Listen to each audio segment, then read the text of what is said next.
All right, this is Hospitality and Politics, powered by the New York City Hospitality Alliance. I am Andrew Ridgie, and I am with mi hermano, Jeffrey Garcia, the Executive Director of the New York City's Office of Nightlife. Jeff, what's going on? I'm glad to be here with you, mi hermano, Andrew Ridgie. You know, I had like a 600-day streak or something like that on Duolingo, all so I could hang out and talk. But I think I got intimidated one night. We were out somewhere and, it was like Dominican Spanish. And I'm sitting there and I'm trying to listen. I'm trying to focus. Then people start talking to me because I use like one or two words and then they think I speak Spanish. And it fell apart. And I have been not using Duolingo, so I have my limited Spanish. Es que el Dominican español es muy diferente. Que lo que, dímelo, mi hermano, and and it's fast. So That's exactly. But anyways, I'm so happy to have you on the show. We'll do it in English. We can always translate and maybe throw a little bit of Spanish in. I speak in my Spanglish. I like it. It's very good. So, the Office of Nightlife. So this is something I've spoken about for years. For years and years and years through the New York City Hospitality Alliance, we were advocating for the city to establish this Office of Nightlife. And there's now, I don't know how many, but many offices of nightlife in cities around the globe. And you are the second director of this office here in New York City that is a government position. People hear Office of Nightlife and they go, oh, wow, that sounds like the coolest thing. But I feel like maybe they don't always know what it is. You just go out and party, but you're in government, and government isn't always really a party. So in your words, from your mouth, what is the Office of Nightlife? Well, even before I start, I just want to thank you because I think a lot of your advocacy is what led to the office being open. And obviously the visions of the council member Espinal in Brooklyn. So, I really want to thank you guys because if it's not for that advocacy, we wouldn't be here today. I wouldn't be sitting here talking to my hermano.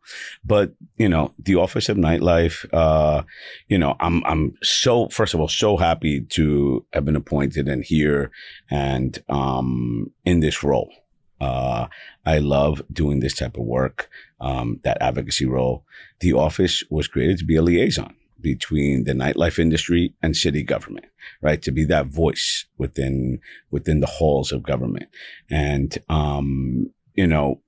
more than ever, now with all these changes and people, coming through COVID, you realize how important having an office like this is. Great. Yeah. Going back, former council member, Yes. Rafael Espinal, I remember when we brought the idea to him years ago, he was like, let's do this, because he understood the economic and cultural importance of the city's nightlife industry, from the taxes we generate, the people we employ. And I know your office has done economic impact studies to help kind of really take what we knew, but put it into a report that's data-driven, showing the significant impact. And that's something we use a lot because I think when you mention those type of numbers, people then their head explodes. Like, wow, really? That's what, and you're talking about 300,000 jobs. You're talking about $700 million plus in tax revenue, $35 billion industry. When you mention those numbers, especially when I go to community board meetings, when I speak to other electeds, when I speak to at our nightlife meetings, and you mention those numbers, they are real because 300,000 people, that means somebody in your little circle probably works in nightlife, right? Those tax dollars are going to your schools, your resources in your neighborhood. Yeah. So now you become to personalize yourself with the industry because, oh, wow, now I understand it. Now I get it. Yeah, no, it's so important. We'll talk a little bit more about how that office is situated in city government. But, when you think about nightlife, you think about people going out to bars, to nightclubs. But when you start viewing it from this perspective of that economic, social, cultural influence and importance, it changes maybe the dynamic of the conversation, allows policymakers to say, wow, we really need to support this industry, and support these jobs and respect it, which is perfect. So let's talk about the Office of Nightlife. How is it situated? Where are you housed? in the city? Because there's a huge bureaucracy. Talk about 300,000 Mhm. jobs in nightlife.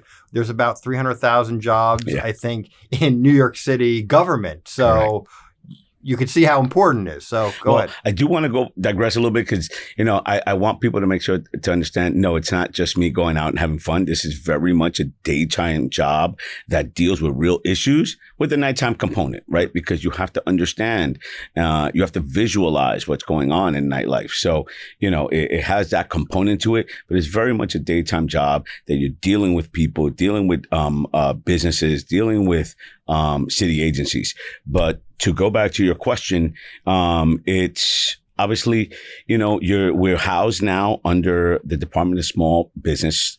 We were, when the office started, was in the mayor's office of media and entertainment. Mm-hmm. When I came into the role, that process was already in place to move in to SBS. And just because there's a lot more synergies there, there's a lot more resources at SBS that coincide with what we do. We have our food and beverage partnerships. We have our NYC best teams that assist businesses that now we're arm's distance length away from them, and we connect businesses to these resources.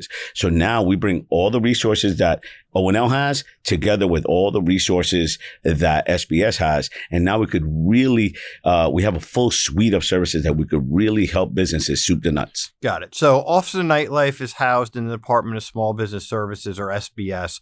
What does a small business owner, if I own a bar, if I own a nightclub, get when they contact your office? Why would they contact you in the first place? Because I feel like sometimes they may not even know. And that's, the outreach that we need to do through our community boards, through our partners, people like the Hospitality Alliance, the New York State Latino Restaurant Association, all these folks, is to let people know that they have someone that they could reach out to that can help them in government. So when a business reaches out to us that they want to start, the first thing we do is connect them with our commercial lease assistants, right?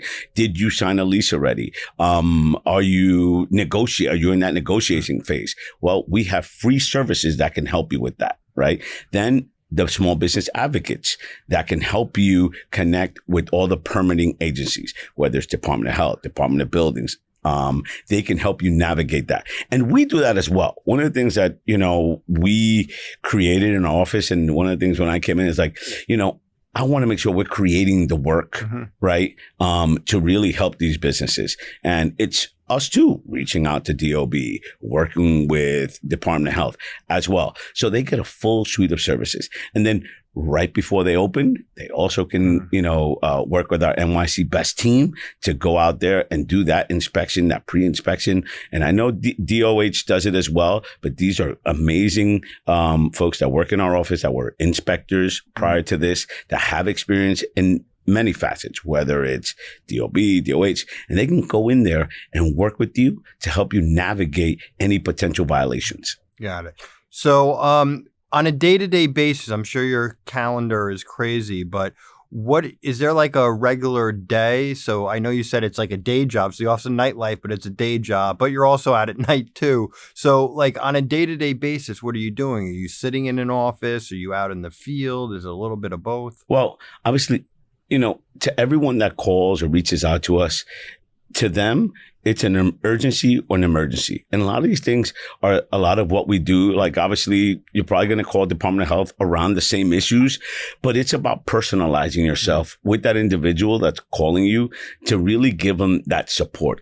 You and I both come from the advocacy world. We understand what it's like to navigate that. We also own businesses before, so we know what that's like. And I think that's what's really helped me is that when they call, they're looking for help. Yeah. Right. And the fact that we can help them and help them navigate that and, help them get to where they need to get to sooner, hopefully, is exactly what we do. It's cutting that red tape. And I know that a lot of times that sounds like a bad word, but we're supposed to help business. I wish more businesses knew about us. That's why we're on podcasts like this, right? To do that outreach so people know, reach out to us because we're here to help. Yeah. I mean, listen, that was also a main part of the goal. While the Office of Nightlife has a broad responsibility, one of the main pillars, so to speak, that we had always visualized was having a place where a business owner could call if they're opening up, they're expanding, or they're just having an issue, like you said, with the Department of Buildings, with a different agency, and they didn't know how to get the right answer, or maybe they were told one thing by one inspector or something else by a different inspector.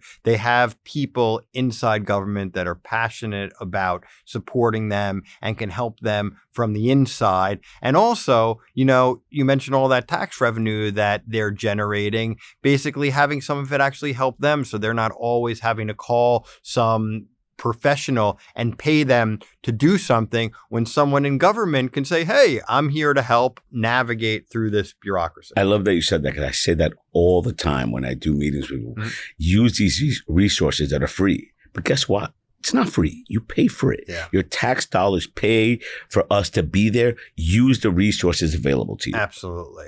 So I'm going to get back into kind of the office, because I know there's a lot of other services that you offer. When we were successful in advocating, this office was created. We were actually appointed to the advisory committee. I was the former chair of the Nightlife Advisory Board, which people should know. Maybe we'll talk a little bit about. But I think the big question that I always have is, people have a lot of hot takes about the state of nightlife, whether it's in New York City or just the state of nightlife in general. And you hear about people aren't going out as late because of the pandemic. People aren't drinking as much. And, when you were in your younger days and I was in our younger days, and I guess we're still going out, I see you're out a bunch, but, I'm still going. You're still going, when I was in my prime going out, nightlife was always cooler. And every generation says that about their music, about their nightlife. So my question for you, Mr. Executive Director of the Office of Nightlife, who's out in the scene, and you get to see it from being out, but also being on the inside in government and working with businesses. What is your opinion? What is the state of New York City nightlife? Well, like every president says, after the state of our union is strong, yeah. The state of our nightlife is strong. It's because of people like you, and it's because of the thousands, the more than 15,000 bars and clubs that open up. It's because of the 6,000 plus post-COVID that have opened up. 6,000 new businesses. 6,000 since COVID. Wow. Right. So what does that mean, Andrew? Is that people still believe in New York. People believe in this industry, and make no mistake about it. Nightlife in New York City is the best in the world. We are the mecca of nightlife. I know that there's, up and coming places and places but people still want to come here. People want to do things here. Because if you could do it here, you could do it anywhere. And I know someone who said that. Yeah. So listen. Does it always have challenges? But that's why we were created. That's why this office is here, to help you navigate that, right? And, visiting businesses, in different parts of the city and the neighborhoods, you get to see what's going on in each culture. Very different when you go to Brooklyn, right, than when you go to Mount Haven in the Bronx, right? Than when you go to Washington Heights, right, or in Midtown. See, everybody was always focused around Manhattan when it came to nightlife, and specifically Lower Manhattan, the Midtown to Lower Manhattan area. But now, and since COVID, it's really turned into a 5-borough nightlife city. Well, that's one of the things, that I always say about the city. It's nightlife, it's restaurants, but just New York City in general. There are so many unique, distinctive neighborhoods where some cities, they have, one downtown, maybe two downtowns, or a couple areas. Like there's just dozens and dozens and dozens. And sometimes, it's just one block here, then 2 blocks over there. And if you're not really actively going out searching for it, you may not know it exists, because you may be in that mind state that, nightlife is just in this one entertainment corridor, an entertainment district, like some cities like when we're in Dallas, right? You exactly. went to that space, right, to that area. So New York has 30 of those. So paint the picture for me in these different neighborhoods. You mentioned Mount Haven in the Bronx. You mentioned, Brooklyn, obviously a borough. But when you go out to see different places, like what kind of nightlife? Like how do I visualize? Like what do you see? Like are you talking small lounges, big nightclubs? Like talking about music, dancing? Like what's the vibe of the different nightlife that you're seeing? Absolutely. Well, what we've seen is in this creation of these vibe dinings, it's a lot more restaurants that are more vibey, right? That a transition into a more lounge type atmosphere is what we've seen, and what made that very popular, at least from when my perspective, or when I was, going out a lot more, were places like the Taos and the Lavos, right? That kind of like had that type of vibe dining. And we've seen that all over the city kind of grow. And then in Manhattan, what you've seen the expansion of is a lot of these private clubs, right? But still in the outer boroughs, it's those small businesses, people from those neighborhoods opening up, understanding that, they can do it. It's something that they had a dream to do. You look at, places and I keep mentioning Mahaven and the Bronx because, the Bronx is up and coming. That area is really moving and really, trying to, and because it's so close to Manhattan too, that's the other thing. It's so close. You can get to Manhattan very quickly, but it's growing. And it's one of the areas in New York City that I really want to see continue to do well. It's beautiful. And it's really come a long way from where it was 20 years ago. Yeah. Well, listen, nightlife is such a factor in helping to revitalize specific neighborhoods because you open up what sometimes were vacant storefronts. You put people to work that live in the neighborhood. You get people to go out and socialize. You also get people on the streets later at night, which brings safety. And it also gets people start thinking about cleaning the streets, putting out more lights. Correct. And I think part of, again, what the Office of Nightlife is kind of planning from a city planning perspective, how you build and manage cities. Because so often cities plan for like the day use, right? Correct. People going to their regular 9-to-5 jobs and stuff like that. But, New York City that never sleeps, you really need to plan and imagine for a 24/7 city like our subways. Which is really a conversation that's been out there. I'm in different groups that is a big conversation. When you say you're in different groups, like different groups I am in this forum called the World Economic Forum, and we are working on the nighttime economy. And, I'm there in this forum with folks from all over the world. And one of the focuses is 24-hour economies, right? And nightlife economies and what that means and what it looks like. And, you're absolutely right. It's something I always mention is that this is direct to public safety. Yeah. When you look at nightlife businesses, right? When you look at corridors, lights are on, people are walking around. That means more bodegas probably open up there, right? So these are corridors that nightlife can make vibrant and safe. That's interesting. I always think about language and how language frames the conversation. So immediately when you hear World Economic Forum, you're like, and then you say about, what was it, the 24/7 economy? What did you say? The 24-hour economy. Yeah. I mean, that alone, I think, makes it kind of an academic conversation, different than just like going out clubbing and dancing. So what are you hearing from people in other cities? I mean, is it similar? I hate to harp too much on kind of the pandemic because I feel like we're thankfully far past that, but there's of course lingering effects. But just the state of nightlife in other cities, are they having similar opportunities and similar challenges as New York City, or are they more unique to themselves for certain reasons? Well, I think that similar challenges when it comes to an industry. What makes New York very unique is that we already are a 24-hour city. And I think that when we look at nightlife, it's about, what do we need to change, right? Because technically, a bar or a restaurant or a club can remain open, right, after a certain time, but they just can't sell liquor. Right. Yeah. So I think when people look at a 24-hour city, that's what scares people. Oh, that means there's going to be people drinking all night long, and I think that's where the mentality shift and change, needs to be. And, that's one of the things that we talk about, because not every city is 24 hours. Not every city has a 24-hour transportation system like we do. Yeah. So we're way ahead when it comes to that. And I think it's now, how do we begin to, continue to capitalize on that as a city and in the nightlife industry? Yeah.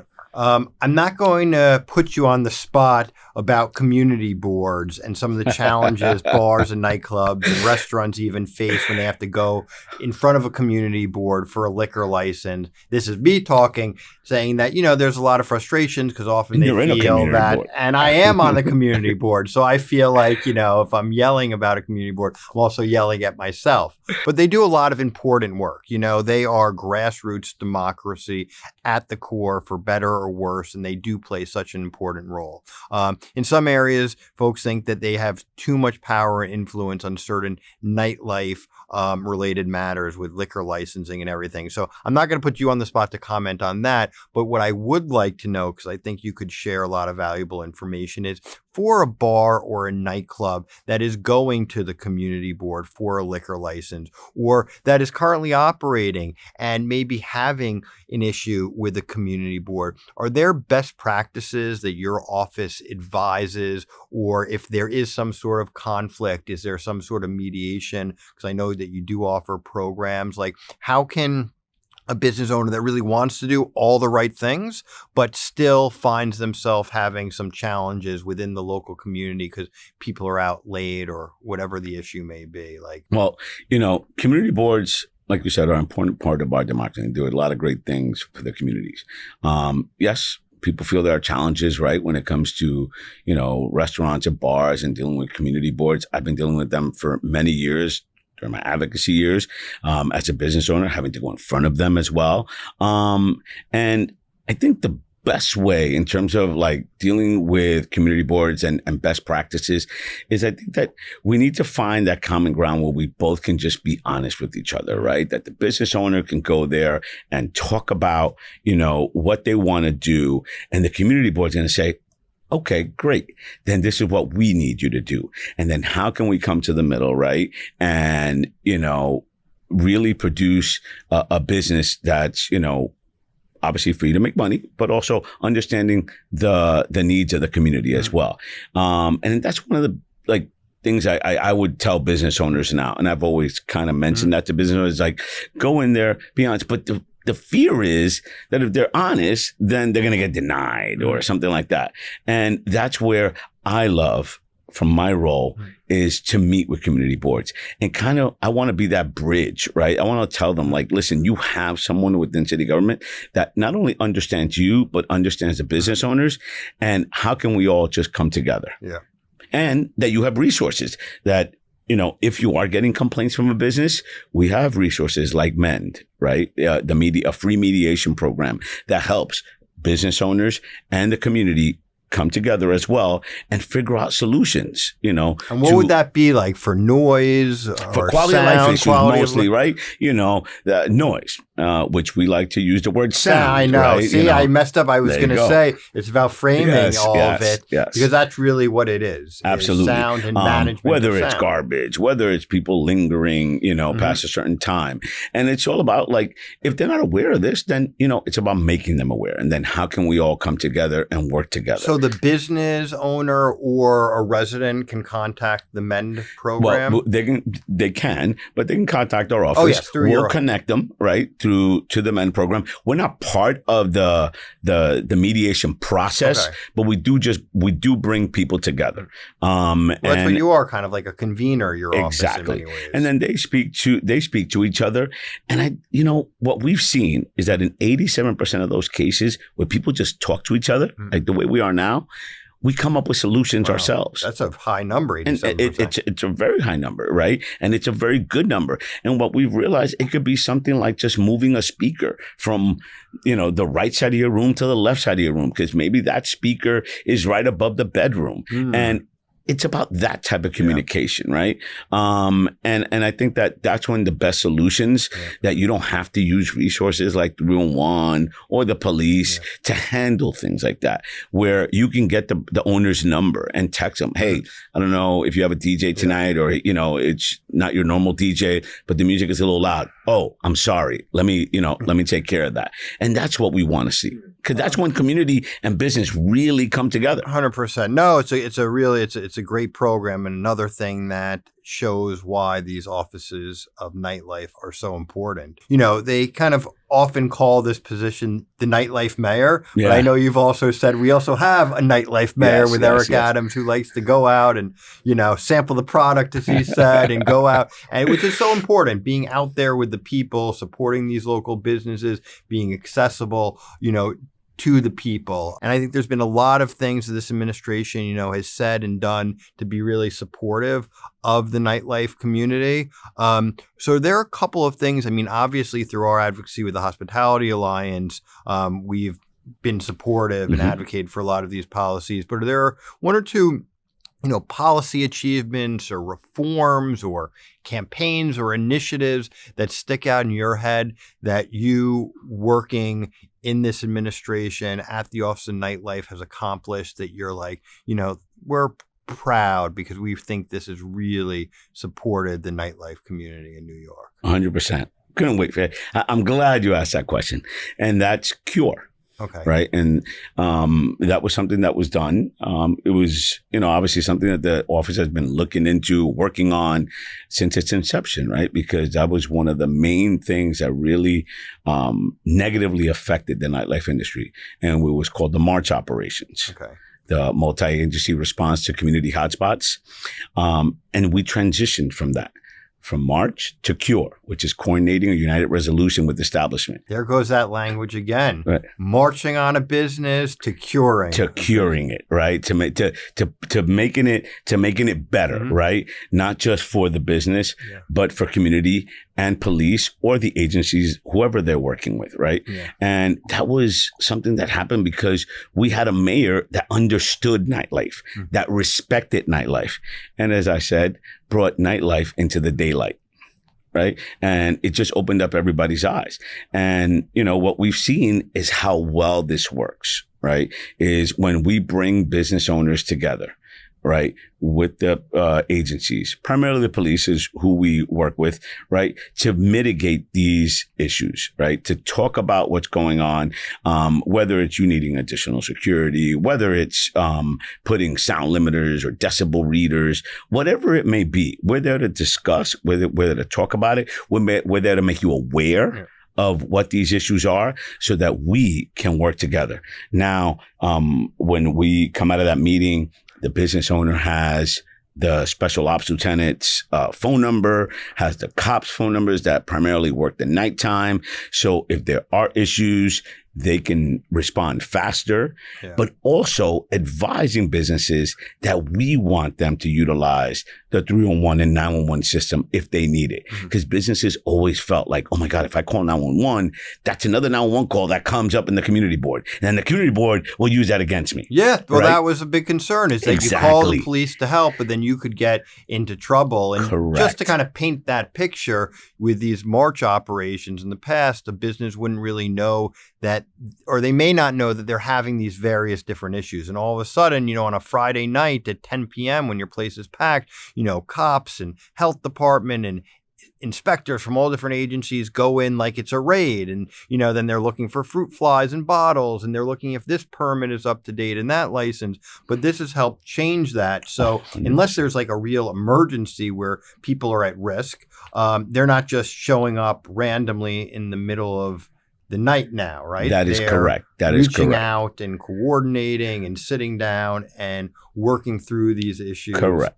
And one of the things that I want to make clear is that this is not a free-for-all, right?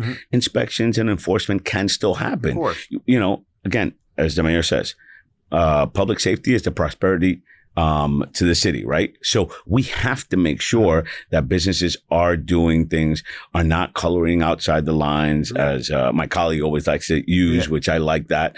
And it's putting them in the right track. But again, the best way to describe it is just really bridging that relationship, right? Where these business owners and the police really get to know each other and work through these situations. And, you know, it needed someone like the mayor to really understand what nightlife is to get this done. Yeah.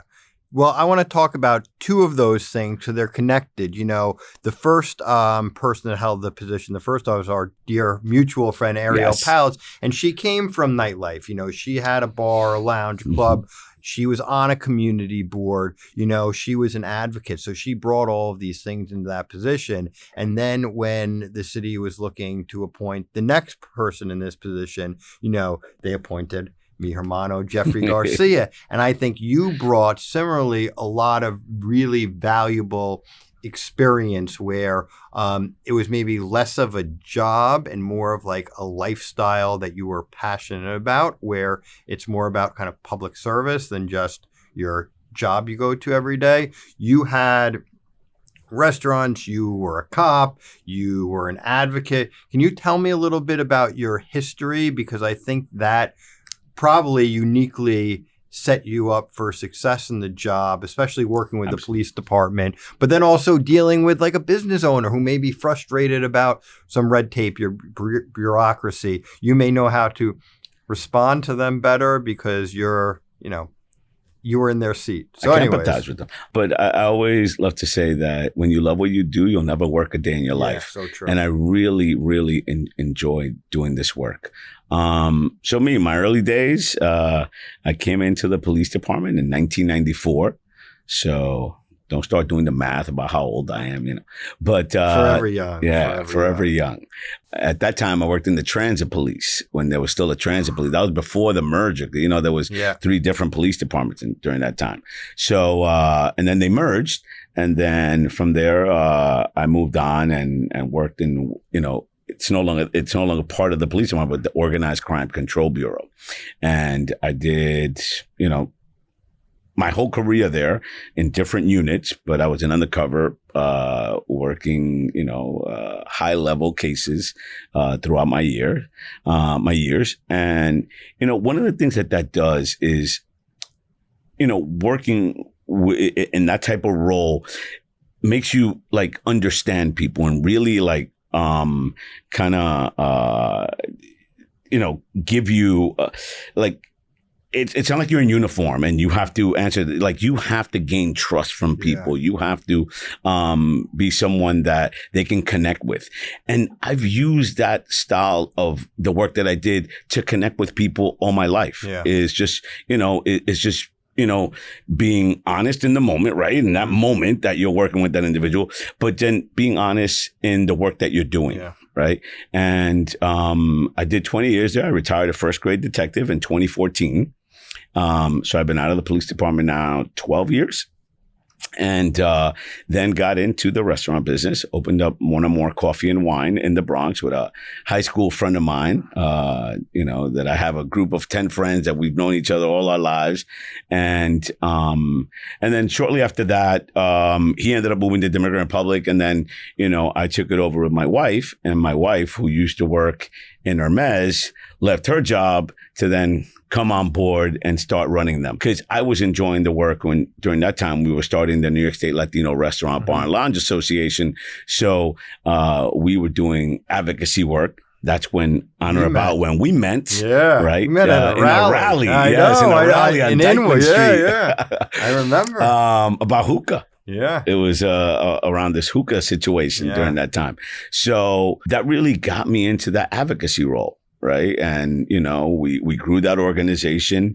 Then COVID happened. We did a lot of work together. Yeah, I eventually joined your board and your executive board. So we've worked very closely. But I think that those 3 lanes, right, like you said, the police department, that, business owner, stakeholder, and then the advocacy has really been useful to the tool belt and being able to get this job done. Let me just go back to being the transit cop and then doing the undercover stuff. I mean, nerves of steel. I think about what those situations could have been like. Like, was constant anxiety? Do you have like a special breathing technique to keep you cool? I have a good resting heart rate. It's anywhere between 38 and 42. It's just genetic. Yeah. Well, that probably helps you when you're in these like tense situations with whoever. And during that time, in the transit police, we used to do TPF. Right. Tactical Patrol Force, where we worked the whole city and you would be by yourself on the train. And then we had transit lines.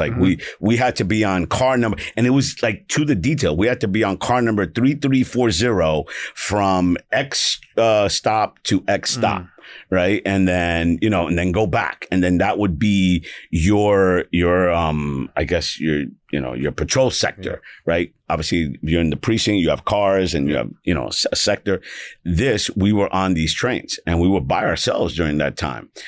Very different than the way it is now.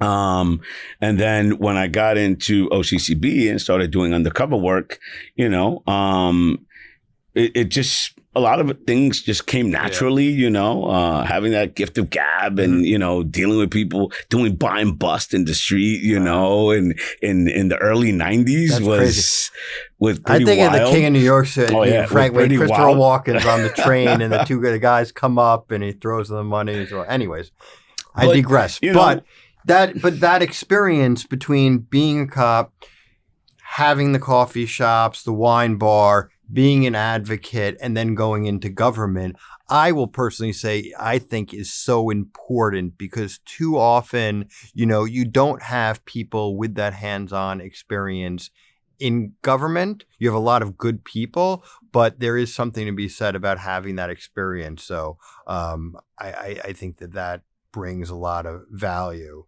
100%. I mean, again, dealing with electeds at all levels, and especially during COVID, during that time where businesses really needed these resources because they weren't aware of, there wasn't a manual for them to go to and say, okay, this is what I need to do. So we were their voice within the halls of government. Let's talk about resources. So you mentioned the MEN program where if a bar, nightclub, restaurant owner, or a community member has an issue, they can call your office, they can get connected with a mediator to help mediate the dispute. In 87% of those cases, there's some sort of resolution, like you said, which is a smart thing, just even moving a speaker from one area of the bar to another so it doesn't bother the person upstairs where their bedroom's located. But what other services do you offer through your office that, a bar or club owner can get access to? Well, one that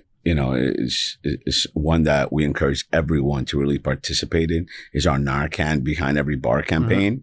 And, you could really help save a life, and we now are trained to do that. Everyone in my office. Okay. So we can actually train bar owners on how to administer Narcan. And, again, it's about helping save a life. It's not because, we're having issues in bars and restaurants with people overdosing, but we do understand the climate that we're living in with overdoses being prevalent because of fentanyl and opioid use and things like that. And you could be that person that could give this person a second chance at life. So we really want businesses to participate in this program. It's like having any other first aid kit behind your bar. And again, we come and train you, and we give you the free Narcan kits. Yeah. Okay. Yeah. I mean, that's something that's really come up. And I think that so much of kind of the public perspective for the right reasons has changed on that. And I always say so much of life that happens everywhere all happens in many ways in the four walls of a business, because we're not just like businesses, restaurants, bars, nightclubs. We're also social spaces. So you don't need to condone or allow anyone taking anything, but you are prepared if someone was to come into that business and OD. You have the life-saving medication there. People are trained to administer it. And I think that's an important just shift in thinking in the greater society. And even if it happened in front of your business, the fact that people know that businesses have this inside, again, could be those precious moments that you need between that moment and getting, EMS there and professional help. Want to totally transition to something fun. So you mean this hasn't been like everything we've done is fun? What are you talking that about? part, that was a lot of fun. No, but fun. Life saving. And Narcan, but dancing, the human aspect of dancing, expressing ourselves, the exercise of it, how dancing represents cultures from everywhere. We've discussed it on this show before, the cabaret law has a racist history, a horrible history in New York City that restricted expression from dancing to music to comedy. And thankfully, over the years, the courts had struck down many of the unconstitutional aspects of that law. But a bunch of years ago, we were successful working with the greater community in New York City in repealing the cabaret law. At that time, we had said that this was an important step and in many ways very symbolic, but it didn't just allow bars, nightclubs, restaurants to allow dancing in all of their establishments because there was an underlying zoning code that still restricted dancing at many businesses. Part of Mayor Adams' City of Yes, which made a lot of important changes to the zoning code. Part of it also included getting rid of zoning restrictions, for the most part, on where you can dance. Correct. Another great step, as long as a business meets, fire safety code, sound code, and all these other things, there's no reason why someone shouldn't be able to, dance. And there's a whole old history prior to this administration and even the last one where, someone was just like, swaying their hips to a jukebox and they were getting a violation. And we really wanted to move on from all of that history. So we eliminated the cabaret law. That was repealed. We got rid of a lot of the unnecessary zoning restrictions, but there are still some challenges when it comes to dancing because some businesses have agreed with community boards and the state liquor authority in the past to not allow dancing. And it's something that continues to come up for new businesses when they're going to get a new liquor license. Sometimes they'll be asked about dancing, and they may agree because they feel like they have no choice or another reason to agree to a stipulation saying no dancing. Do you have any opinions? Does the administration have any opinions on, this? Because we want people to have their right to free expression, but they still feel like they're being restricted in some ways. So that seems like the third pillar is to get rid of the, alcohol-related restrictions on dancing. And as long as a business meets the sound code, meets fire safety, means of egress, they should dance. What say you? And many other things that, we were on the commission that we spoke about too, like that. Yeah, well, it's the same thing. I mean, we personally think there's no reason why a liquor license should regulate music and dancing. There are other provisions in the law that regulate those, like the sound code. Why does it matter if it's a DJ, live band, background recorded music? Sound is sound. So as long as you're complying, you should be complying. That's our opinion. Dancing, same thing. That's freedom of expression. Correct. As long as you're meeting fire safety and these other requirements, you should be able to dance. And why does it matter when it comes to a liquor license? That being said, that's a state agency. I know you're the city. Yeah. But did you have any kind of opinions or thoughts into this? Or before I say that, every time somebody brings up this dancing thing, I always think about Allen Iverson. Are we talking about practice? Are we talking about dancing? Is it really? Are we really talking about dancing and whether someone can dance or not? That's a great AI clip, though. To me is like, really? And it's so in culture, how can you not hear music and want to dance? I know. You know what I mean? So listen, it's a challenge that we deal with. We recently had a community board meeting about this, where DEP was there and other, and community boards and Department of Environmental Protection. And they're the ones that enforce that regulate sound code. Yeah. Correct. We were there, and business owners were there. And listen, the one thing that I've always, and there's been no secret about what I say when I say this, is that a business should not accept a stipulation that they don't feel is fair to them, right? There is a process. If you don't, obviously, it could delay you getting your liquor license, but you can go through that process, right? And that's something that I always suggest if that's something you can't do. And some stipulations that community boards put out there are related to either not having a DJ or, not having a line outside your business or the dancing. And, I think to put these businesses through that funnel like that, is really difficult. They deal with enough challenges, right, on a daily basis. Imagine, like you're saying, not have a line. Well, you have a small bar. How do you check ID? Where do you do that? Yeah. We want them to do these things. We're encouraging them to get ID scanners, to check people at the door, right? And that takes a couple of minutes. That takes a process, right? And then they go in. So there very well may be a line, right? But again, when it comes to dancing, I'm really hopeful that maybe through advocacy, we can encourage the state to make modifications to that, to not make that part of your liquor license, as, especially if you fall within that criteria, because what you're talking about City of Yes and Proposal 9 is for businesses under 200 capacity, right? And in certain districts. So when those criteria are met, that should not be a stipulation on your life. That shouldn't be allowed to be put in there as a stipulation. And like you said, sound, and whether it's coming from a DJ, whether it's coming from a jukebox, or whether it's coming from you singing, right?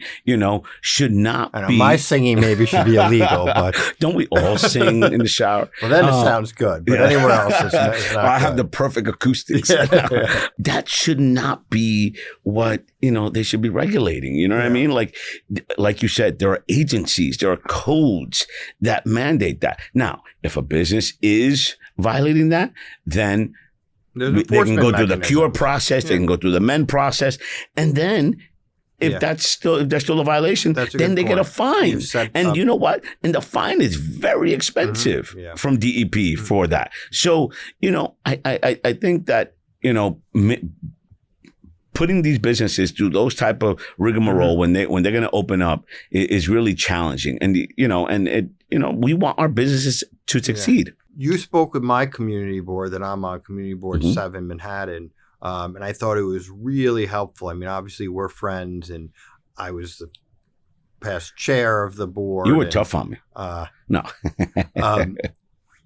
So I know a lot of it, but I saw and I got feedback afterward from folks on the board who really appreciated your presentation and appreciated knowing what services are out there. Because like we said, at the beginning of the conversation, you hear Office of Nightlife and, you may not initially know what that means. And I know you've gone and met with other community boards as well. What kind of feedback have you received from other community boards? What have you found? Like, have you built valuable relationships? Has that been a beneficial process? I think it has been. And, I want to be a trusted partner here. I want them to know that they have someone that is going to be reasonable, right? But I also want them, to understand the job that I have and the work that these business owners do as well, and how difficult that is. For the most part, I think we haven't gotten any negative feedback from our presentations. I know that when we talk about men, sometimes community board is like, oh, that's what we do. And I'm sure that's what they do, right? But when we talk about men, we're talking about people doing that meeting that have nothing to do with the industry, right? And professionals, right? So they're not on anyone's side here. They're not on my side. I'm not. They're independent. It's not the community board, right? Because no matter how objective the community board wants to be, they're probably going to side with the community. Right? Because that's who they're representing. Also understanding that the business is part of that community, because business owners can sit on community boards. Of course, and the people I don't think who work many of in them the know businesses, that, right? the people who go out to these businesses. And let me ask you though, wait, how long have you been in the job now? Going on 2 years. Wow. 2 years, right? What's been the most fulfilling part of the job for you personally? Obviously getting Cure done, because I think that was huge. I remember during that time, it was like, well, we'll do it next month because there's something going on, and then this one, and then but really like coming together with the team, and SBS and everybody who was there at the time to really no, we need to get this done, and we got it done, and then seeing how it's evolved, right? Because listen, when you're dealing with a huge agency like the NYPD, and again, I know it, I came from there, right? You know, and all the changes, personnel, you get one CO one day, that CO gets promoted, now you get another CO, you get another SOL, you know, seeing that transition to where we are now and the partnership that we have, I think, is really fulfilling to me. And then the fact that we grew our team, that we recently were able to add on 2 more people, has been so important because with that has come a lot of growth in the intake of work that we're doing and helping businesses. And, you know, recently, like I really felt fulfilled helping out this small business in Brooklyn called The Lot Radio reopen, you know, and seeing the challenges and again, why an office like ours was created to be their voice. Wow. Very nice. What are some of the challenges that you have that you're like working on that you're like, all right, I want to try to fix while I'm in this position, or that I want to That's a difficult question because that's, you know, I can't answer that without putting the you know, compromising, you know, the bosses in City Hall, my immediate bosses go, wait a minute, we haven't spoken about that yet. We haven't, you know. All right, here's an easy one. What's your favorite thing about nightlife, and where have you gone out recently to go help a business or just to go and support them that you thought was like really cool? I guess that was 2 questions. What I've enjoyed the most about this job is really understanding nightlife from a 5-borough perspective. Because again, growing up, I didn't really go to Brooklyn to hang out. I didn't, you know, go to Queens a little bit, but I pretty much stayed within the Bronx and you know, Washington Heights and that area. So really getting a feel of the different cultures and businesses all across the city and the restaurants, you know, going to Charnay's out in Staten Island, you know, like it was just, that's been so heartwarming to me. So like so much growth for me, as you know, as a New Yorker too. Because we always tend to like stay in our little spaces. Yeah. Like I've been able, like I feel like I've like explored now, like this city myself. What do you say to a business owner, restaurant, bar, nightclub, that just, you know, is kind of frustrated or needs support, like from the city perspective, from your office, you know, because people, it's not even just this industry. I think just running a small business is just generally tough, you know, and even federal stuff. People talk about tariffs and talk about this issue or that issue, but it's just, you know, it's a family business, small business. It's like nights, weekends, holidays. It's around the clock. It's, you know, high rents and this. So what do you just say to people? Because I imagine, like you were saying, connecting with people is part of a lot of what your strengths and you learned, you know, while you were at the NYPD and you've evolved.